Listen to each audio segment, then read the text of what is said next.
conversando de todo como los locos, pero chismeando, porque hay que decir unas cosas que no se dicen, se ocultan, y yo creo que por ahí está la verdad. Fíjate, el señor Astori aparece, yo llamaba a votar todo eso, Venezuela, me encanta votar, pero alacranes, me da pena, pero hay alacranes.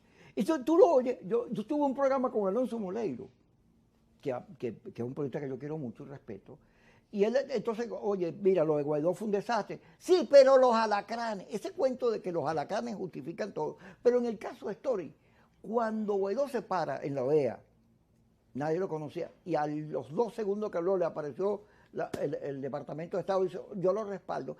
Hay un público en Venezuela, ese que va a votar en las primarias, que ve a los Estados Unidos como salvadores, los ve bien, no los ve como el imperialismo, sino como... Porque además tiene mucha gente viviendo en Miami, sobre todo la clase media opositora clásica, tiene mucha gente viviendo en Miami, y los que están allá viven, bueno, y ven a los americanos como algo normal, común y corriente, y demócrata. Eso cada día es menos en Venezuela. Pero es un público que Astori es más jefe de ese público que Capriles o Manuel Rosales. Él es el jefe de ese público. Gracias a Dios eso no es verdad en Venezuela. Yo sí creo que sí. Además, vamos a debatir. El señor Astori tiene el repudio de los venezolanos por su intromisión grosera. Tiene un troncismo, en Venezuela hay troncismo. Bueno, pero ese hay una derecha proamericana. Ese troncismo es cada vez más chiquito y la gente percibe que es una intromisión indebida del gobierno de los Estados Unidos. A cuenta de que el señor Astori dice que hay que votar en Venezuela o no. Bueno, tiene su público, tiene un electorado y él es el jefe de ese público. Pero yo creo que ese público cada vez es más escaso. Por lo menos dentro de los que viven en Venezuela. A lo mejor el que vive en los Estados Unidos, pues es natural que tenga mucha más afinidad con eso. ¿Cuántos venezolanos hay en Estados Unidos? 750. ¿Y tú sabes cuántos están inscritos en el registro electoral permanente? Como 3. No llega a 100.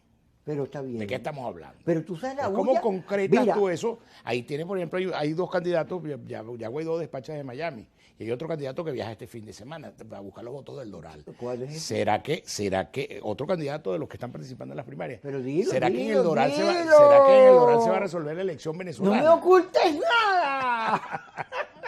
Pero es que me parece una cosa ociosa que unos candidatos presidenciales en Venezuela vayan a hacer campaña en Miami. Es una cosa... porque si el CNE aparece diciendo las elecciones son con... Lo primero que tendrían que abogar esos 2 candidatos es en abrir un consulado de Venezuela en Miami. Para eso se requiere que se restablezcan relaciones Estados Unidos y Venezuela. Pero ese no es el plan. Entonces, ¿dónde van a ir a votar si no hay consulado? Pero cuando María Corina dice... Nada con el ¿cómo CNE, cobras tú ese público al que le está, ¿cómo cobra la oposición radical ese público al que le está hablando? Si se salen del CNE y las primarias las organizan ellos, montan en el arepaso y tú vas a ganar la primaria y no vas a ganar la elección o no vas a participar de la elección. Tienes que participar con el CNE. pero va a ganar el candidato que más exprese el troncismo a Astori, ese va a ganar. Pero si ese luego... Por eso es que tonta... Si esos votos de Astori mañana no los vas a poder convertir en votos contra Maduro, eso no sirve para nada. Pero eso no importa, porque María Corina lo ha dicho clarito. Yo voy contra el G4, contra la Alianza, yo soy el nuevo liderazgo. A mí lo que me interesa es despojar a todos estos de la hegemonía. ¿Y de qué te sirve si no vas a despojar a Maduro, que es el enemigo real?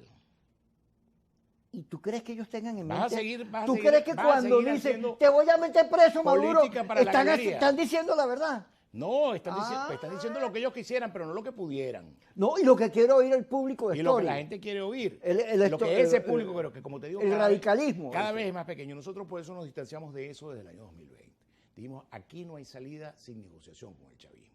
¿Cómo crees tú que mañana vas a poner preso a Maduro y a todo el chavismo si ellos tienen el control de las Fuerzas Armadas, tienen el control del CNE, tienen el control de la administración pública, tienen cooptado todos los espacios de la participación venezolana? En consecuencia, ¿cómo es que tú vas a lograr mañana, porque ganaste la elección, vas a convertirte en el vengador de la derecha? Esos factores no quieren ganar la elección, lo que quieren es desplazar al G4. O sea, agarrarse el coro. ¿Pero de qué le sirve desplazar al G4? Tienes el G4 4 años ejerciendo el control de la oposición, ejerciendo el control de Monómero. Y todo el realero que agarró esa gente. Y todo el realero que manejaron, y así no pudieron salir de Maduro. Pero son ricos. ¿Qué importa que el país se vuelva... pero es que el objetivo es ser rico. Bueno, creo que algunos ya lo lograron. ¿Y tú crees que ser rico es malo? No, yo no estoy diciendo que sea malo. Lo que digo es que mientras sea mal habido y sea como consecuencia de los bienes de todos los venezolanos, ahí van para el remate de Citgo. Ven acá. Cuando tú ves todo este escándalo de corrupción, las dimensiones de la corrupción, todo el mundo que está implicado. Parece que el Tarek El Aissami tenía un partido dentro del partido y no estructura. Es que creo que el verdadero problema de fondo es que había un Ah, proyecto. pero ahí ser rico, ahí la idea de No, ser pero, rico, más bien era al contrario, Es ser que- rico es bueno. Es que ahí no fue por rico que lo defenestraron. Lo defenestraron porque parecía que había un proyecto político para desplazar a Maduro, encabezado por el propio Tarek El Aissami. Entonces, ¿para qué había que reunir tanta plata para un proyecto político? Era obvio. Pero ¿cómo Tarek El Aissami va a pensar que él va a pasarle a Jorge, a Maduro, a Diosdado, a los que estaban Y ahí? fíjate que lo han dicho indirectamente. El presidente Maduro ha dicho que además se pretendía utilizar esos recursos para un proyecto político. ¿Un proyecto político para qué? Quien estaba amasando esos recursos era distinto a él. Pero Era ven para acá, desplazarlo a él ¿por qué internamente. el país está como está? Porque los políticos, A y B, sobre todo los más extremistas, como no se ponen de acuerdo, como pasó en Colombia, dame tú esto, todo es un trueque, entonces, bueno, hay muchos de ellos que dicen, bueno, aquí no hay nada que hacer, este país se fregó, déjame robarme lo que haya, y sobreviví yo. Hay una mentalidad de sobreviviente, distinta a la que tiene el pueblo, No es del muy sobreviviente, es la perversa. mentalidad del ladrón y el botín. Del ladrón, claro. Pero entonces, si alguien viene a la política para hacer política pensando con la mentalidad del ladrón y el botín, simple y sencillamente está en el sitio equivocado. La política se hizo para servir a la gente, no para servirse y hacerse rico. En consecuencia, creemos que esos son los valores que hay que rescatar de la política. Por eso nosotros hacemos tal vez la política más tradicional, la política más comedida. Nosotros hemos hablado de negociación, hemos hablado de participación electoral. Nosotros logramos mover el tablero en el 20, somos apenas 20 diputados de 277, pero tenemos una voz en la Asamblea Nacional que es la voz de la oposición en Venezuela porque es la única que existe. ¿Y qué te dice Story? Alacrán. Tú eres un alacrán. Bueno, pero ahora el alacrán es él, porque a mí me dice alacrán, pues yo decidí participar en el 20, y él será el alacrán para el 24. El jefe de los alacranes para el 24. Ahora, fíjate, hablando de Leopoldo López. Leopoldo López se va para el Congreso americano y dice que los enemigos de Estados Unidos son los que apoyan a Maduro. Y entonces él es el representante de una nueva corriente que es la recontraderecha. El defensor hay de que los darle a los Estados Unidos comunistas frente a donde Maduro. quiera. El defensor de los Estados Unidos frente a Maduro. Pero además, Maduro se entiende con los enemigos de los Estados Unidos en tanto y en cuanto los americanos le cierren la puerta y lo mantengan sancionado. Pero Leopoldo está apostando a que Trump regrese. Bueno, eso él tendrá que meterse a brujo adivino. No puede regresar. Tiene la candidatura de DeSantis en el Partido Republicano. ¿Ves? Biden con 80 años y con Kamala atrás puede volver a ser presidente. Mira, tú es sabes decir, que tú es no un puedes fraude. someter. Tú no sabes puedes quién es un someter el fraude destino- electoral, la señora Kamala. La señora Kamala no ha pegado ni un afiche, no ha repartido un volante. Ha sido un cero a la izquierda en la elección. Hermano, es Estado. mujer. Y Biden lo que tiene unos Es- videos donde es le mu- cuesta ponerse los trajes es mujer, y amarrarse los zapatos. Es mujer y es negra, y eso le pone un valor agregado a Lo su- estás a su diciendo por electorado. Colombia, por Petro, a Petro le funcionó. Claro, pero es que eso funciona. Ese es un discurso no escrito, es un discurso donde tú con la imagen de quien te pones al lado, mujer y negra, estás hablándole a un electorado incluyente, incluyéndolo, jalándolo hacia ti, no haciendo lo que hace la gente de la derecha radical venezolana, corriendo a todo el que huela pobre.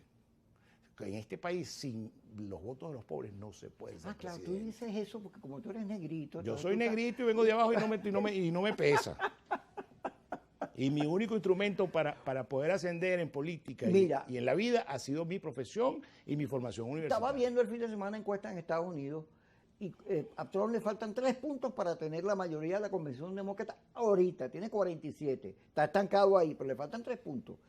Pero resulta que el gobierno de Biden, que va a insistir, que va a volver, plantea la misma situación que ocurrió cuando Biden le ganó, porque Trump genera mucho rechazo, pero Biden también ha sido un gobierno Bueno, pero de si es mucha que- inflación. Bueno, pues que tú me vas a decir que Trump es un muchachito y Biden es un viejo. Bueno, De viejo, par de unos- octogenarios. unos niños. Par de octogenarios peleándose por el poder en los Estados Unidos.